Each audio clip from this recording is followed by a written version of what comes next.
is always the best policy.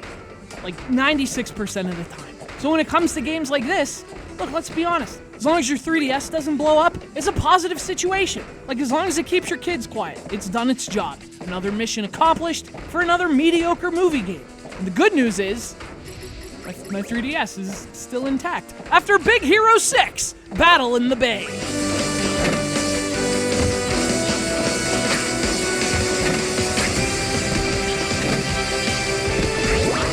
Now, of course, the bad news is, this game is really boring, you guys. I mean, look at it. It's like a comedian who's had his mind wiped by aliens, and he can't remember his own material, so he just repeats crap that he heard 25 years ago, and he hopes no one notices. That's what this is like.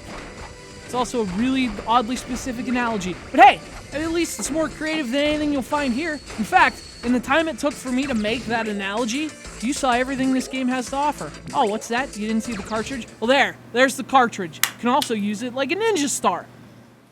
Oh, God! Now you've seen everything this game has to offer.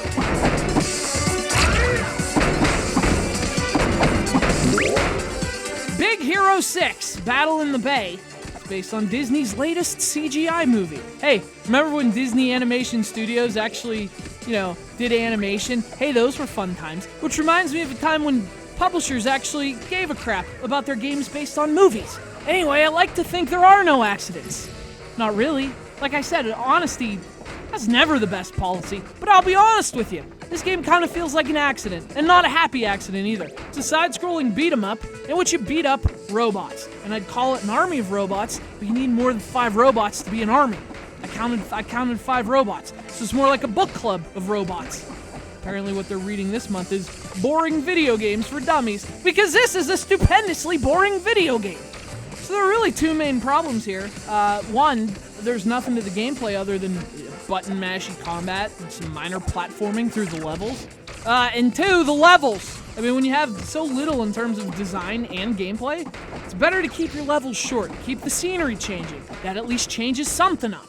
These levels are way too long, which makes the gameplay feel even more boring.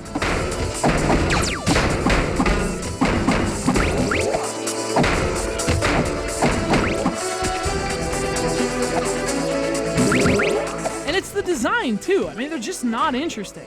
And aesthetically, they all feel the same. And the only thing worse than a boring game is a boring game where everything feels the same. I feel like I say this all the time with movie games, but it's true all the time. This isn't really a terrible game as much as it's a generic game. It's playable, it's made well enough, the game looks and sounds alright technically. Like, it's not one of those games where you can see a million bugs and a million problems. This game has 2 problems: boring design and generic gameplay. I mean, it's a game that feels like 600 other games. You could swap character models with almost any other movie game, and it would probably still make sense. And making games like that, it doesn't make sense. Little kids who like the movie may find some mild enjoyment in this, but only because they like the movie, not because that they would like the game. Unless they're throwing it at people. It's Big Hero 6, Battle in the Bay, for the Nintendo 3DS.